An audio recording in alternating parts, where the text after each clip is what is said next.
कि ग्रामीण इलाके आज़ादी से लेकर के अब तक में आपने क्या बदलाव देखा है और क्या क्या नजर आया है? देखिए, बदलाव तो स्वाभाविक है। अगर 75 साल हो गए आजादी के तो बदलाव तो निश्चित तौर पर आपको दिखेगा। आज से 60-70 साल पहले बहुत ऐसे इलाके रहे होंगे जहां सड़क नहीं थी, बिजली नहीं थी। उन क्षेत्रों में सुधार आपको दिखेगा। लेकिन ज्यादा महत्वपूर्ण बात यह है कि 75 साल के बाद भी देश आजाद हुआ तो देश के सारे राज्य आजाद हुए। तमिलनाडु भी आजाद हुआ, बिहार भी आजाद हुआ। महत्वपूर्ण बात यह है कि 50 के दशक में बिहार जो देश के 5-6 अग्रणी राज्यों में था, आज बिहार देश का सबसे गरीब और पिछड़ा राज्य है। हम लोग चाहे वो प्रति व्यक्ति आय हो या विकास के दूसरे मानक हो, सभी मानकों पर देश में 27वें या 28वें नंबर पर है। और ये स्थिति तब है जब 40-45 साल हम लोगों ने कांग्रेस का राज देखा, 15 साल लालू जी का राज रहा, 18 साल से नीतीश जी भाजपा का राज है। दिल्ली में आपने कांग्रेस यूपीए की सरकार देखी, अभी 10 साल से मोदी जी की भी सरकार देख रहे हैं। तो पदयात्रा के दौरान हम लोग पहली बात ये कहते हैं कि बिहार में ये ज्यादातर समय हम लोग इस पर बिताते हैं कि बिहार को किसने खराब किया, किसको हम लोग वोट दें, कौन सुधारेगा।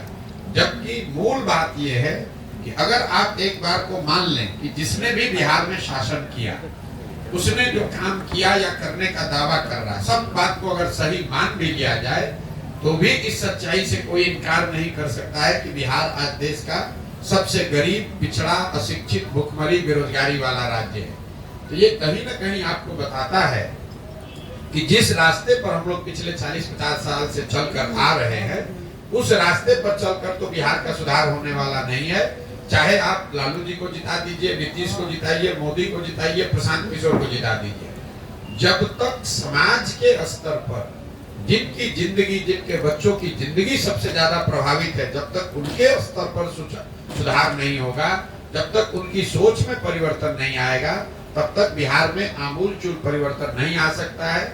इसी सोच को आत्मसात करके इस पूरी योजना को मैंने बनाया है कि 2 साल लगे, 4 साल लगे, 5 साल लगे, सबसे पहले बिहार में जाकर लोगों को समझाया जाए, उनको तैयार किया जाए।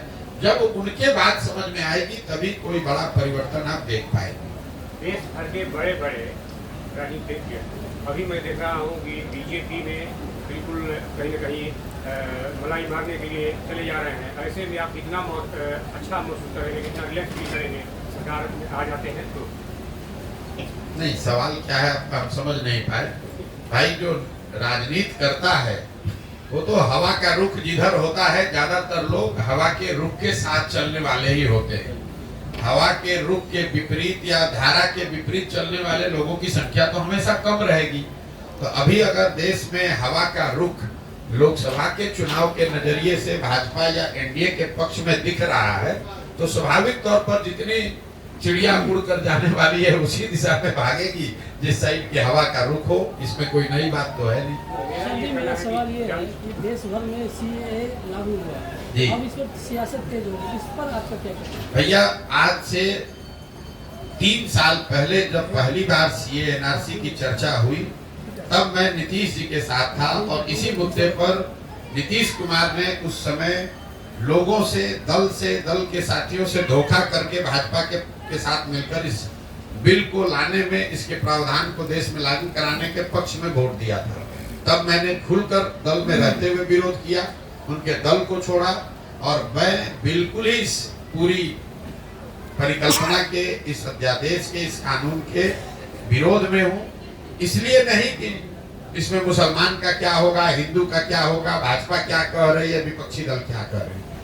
इस पूरे कानून के विरोध में इसलिए है कि ये संविधान की मूल भावनाओं के विपरीत है।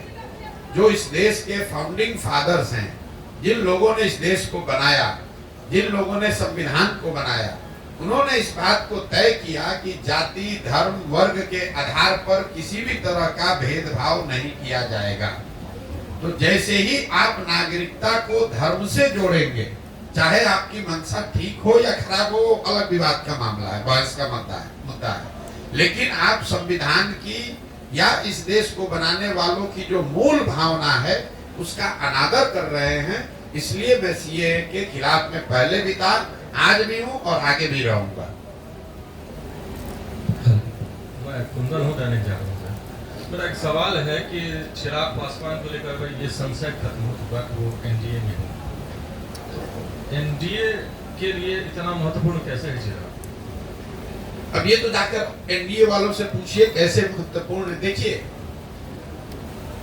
जिस भाजपा को आप लोग इतना ताकतवर समझते हैं, ये देश मान रहा है, अमित शाह, मोदी वगैरह, अगर आप इनको गहराई से, करीब से अगर देखना, जानना, समझना चाहेंगे तो आपको पता चलेगा कि जहां पर इनके खिलाफ लोग या राजनीतिक दल खड़े होकर मजबूती से चुनाव लड़े और इनको हरा दिया, वहां पर कभी इनकी हिम्मत नहीं हुई फिर से खड़ा होकर चुनाव लड़ने की। तो बिहार वो भूमि है जब 2015 में अमित शाह और मोदी अपने सारे प्रयास के बावजूद उनको सफलता नहीं मिली, और वो जो डर है, वो इतना बड़ा डर है हारने का। जब आपको ज्यादातर जगह पर आसान जीत मिलती है, तो कहीं पर जब आप हार जाते हैं तो आप उससे डरते बहुत ज्यादा है। तो कहीं ना कहीं भाजपा को ये डर है, भाजपा की लीडरशिप को, कि बिहार की जो राजनीतिक मैं कहूँगा पृष्ठभूमि है, यहाँ का जो सोशल फैब्रिक है, जो यहाँ समाजवाद की जड़ें हैं, वो इतनी मजबूत हैं या इतनी गहरी हैं कि भाजपा के लिए इतना आसान नहीं है कि पूरे बिहार को अपने एक मोदी के स्लोगन पर जीत लिया जाए। ऐसा उनको लगता है। सच्चाई क्या है ये तो भगवान जाने, लेकिन ऐसा उनको लगता है। इसीलिए वो इस तरह के गठबंधन, जैसे नीतीश कुमार के लिए अभी कुछ महीना पहले आकर यही अमित शाह ने मंच से खड़े होकर कहा कि बिहार की जनता, एक एक आदमी सुन लीजिए, चुनाव से पहले या बाद किसी भी हालत में नीतीश कुमार को वापस नहीं लिया जाएगा। इनके लिए भाजपा के दरवाजे हमेशा के लिए बंद। वही अमित शाह जो इतनी बड़ी बड़ी बात बोलते हैं, ये लोग दावा करते हैं हम 400 सीट जीतेंगे। नीतीश कुमार जैसा आदमी जो कि बिहार में रहने वाला साधारण राजनीतिक समझ रखने वाला आदमी भी जानता है कि नीतीश कुमार के राजनीतिक वजूद बिहार में अब कोई बहुत मजबूत नहीं है। ये उनके राजनीति का अंतिम दौर है। लेकिन अगर वो भी वापस आ रहे हैं तो भाजपा को उसको मानने, स्वीकार करने में कोई दिक्कत नहीं है।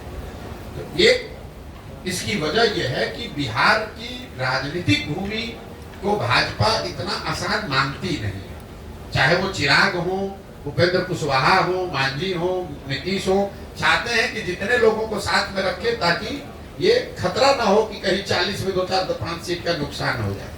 और दूसरा, ये बिहार के लोगों का दुर्भाग्य रहा है कि ये 40 सीट जो है, इसके लालच ने बिहार को बर्बाद कर दिया।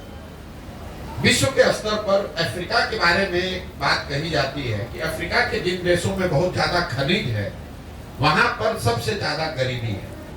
उसको मिनरल कर्स कहा जाता है, क्योंकि वहां इतना खनिज है कि उसी को लूटने के लिए, उससे कमाने के लिए दुनिया भर के लोग जाकर वहां लूटपाट मचाते हैं। उसी तरह बिहार की हालत है। बिहार से 40 सांसद जीत कर जाता रहे, उसके लिए राष्ट्रीय दल, पहले कांग्रेस और अब भाजपा, ये कुछ भी करने को तैयार है। आपने देखा कांग्रेस का जब शासन था, इसी कांग्रेस ने बिहार को लालू जी के हवाले करके छोड़ दिया। उनको ऐसा नहीं कि मालूम नहीं है कि बिहार में कितना बड़ा जंगल राज लालू जी के टाइम में था। ऐसा तो नहीं मालूम है कि लालू, उनको कांग्रेस को पता नहीं था कि बिहार सबसे गरीब और पिछड़ा राज्य था। मनमोहन सिंह जी इतने बड़े इकोनॉमिस्ट थे, उनको ये पता नहीं था कि बिहार में कितनी परेशानी बदहाली है।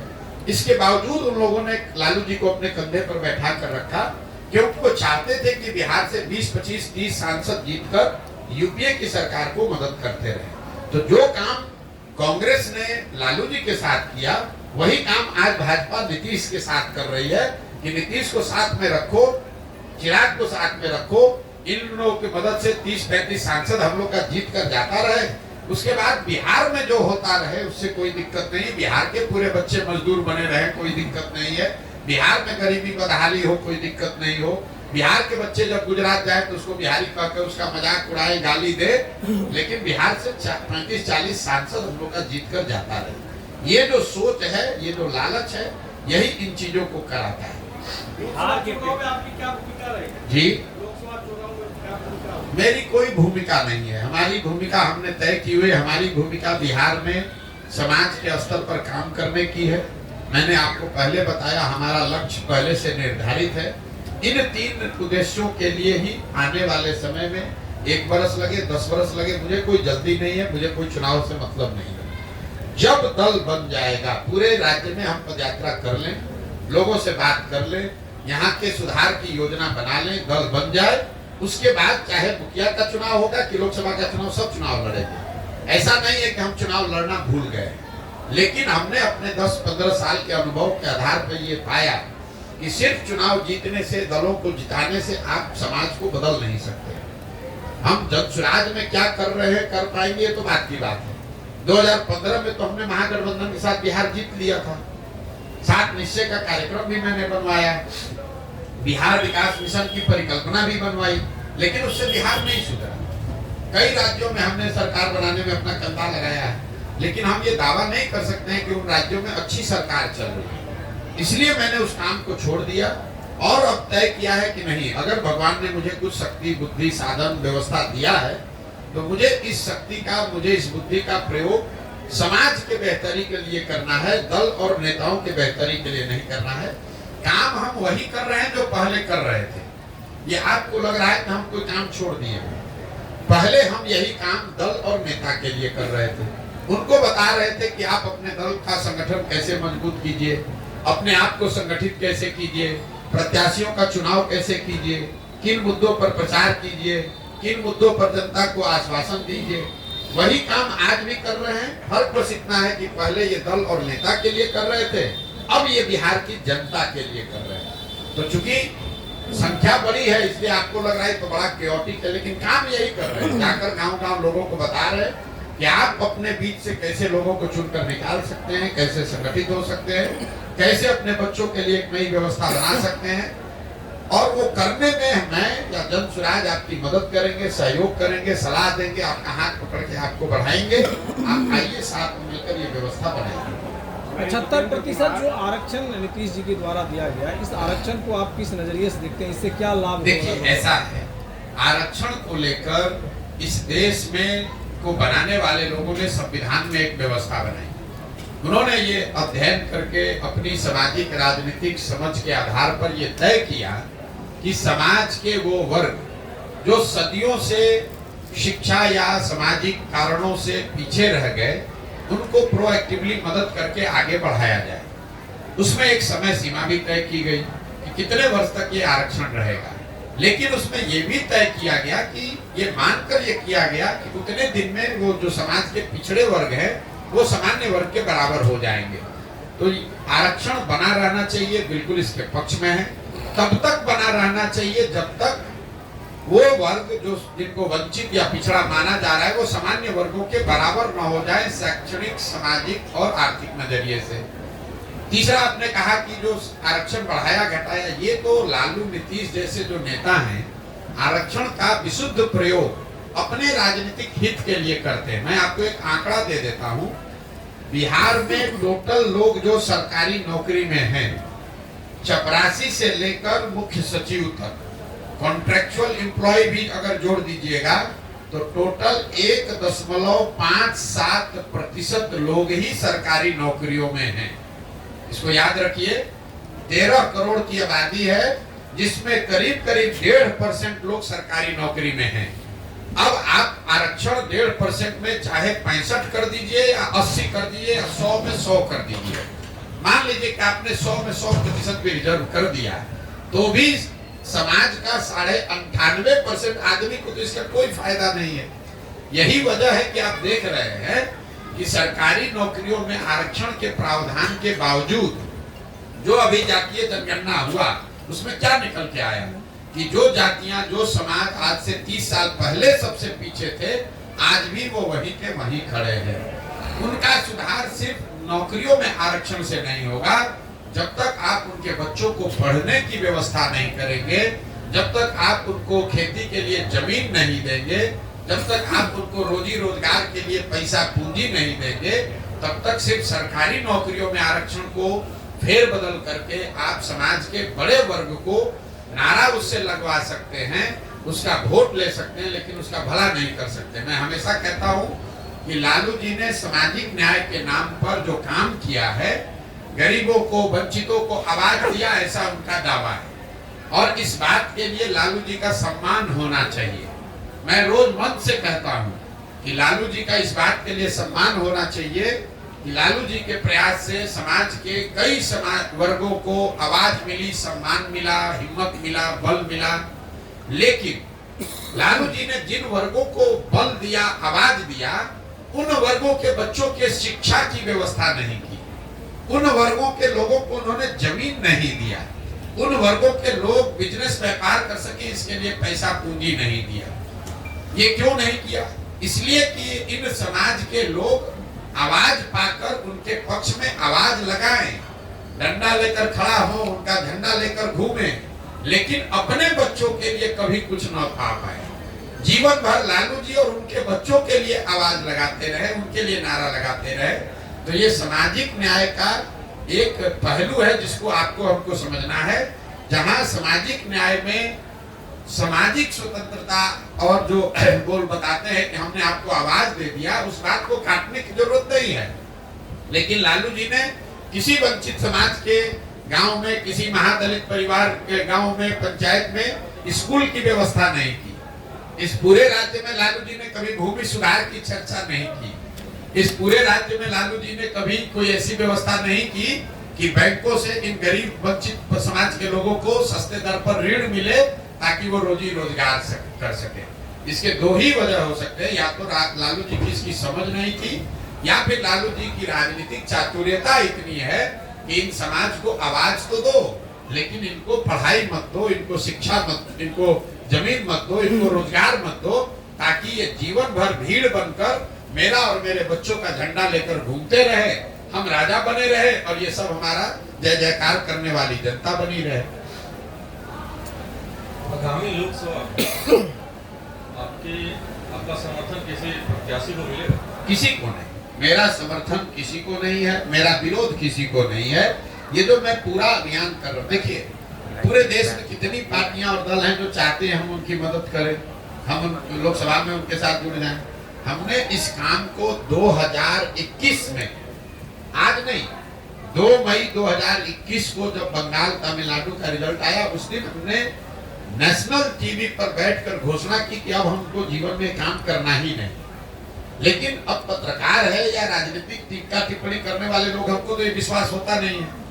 अब आपको विश्वास न हो तो उसके लिए हम कुछ कर नहीं सकते हैं। जब हमने काम छोड़ा, छोड़ने के बाद 1 साल अपने जीवन का निकाला ये समझने के लिए कि हमको जीवन में आगे क्या करना है, और 2021 से लेकर 2022 तक सोचने समझने के बाद हमने तय किया कि अब अपने जीवन का मेरा अगला 10 साल 15 साल बिहार में सुधार के लिए हमको लगाना है। उसके लिए जो कुछ भी करना पड़े, अपना घर परिवार छोड़कर, आप देख रहे हैं कि देश में आज चुनाव हो रहा है, मेरे घर में कुछ हो रहा होगा, गर्मी हो, बरसात है, जाड़ा है, मैं पिछले 18 महीना से बिहार के गाँव में ही रहता हूँ, इन्हीं कैंप्स में रहता हूँ, लोगों से मिलता हूँ, उनको समझाने का प्रयास करता हूँ।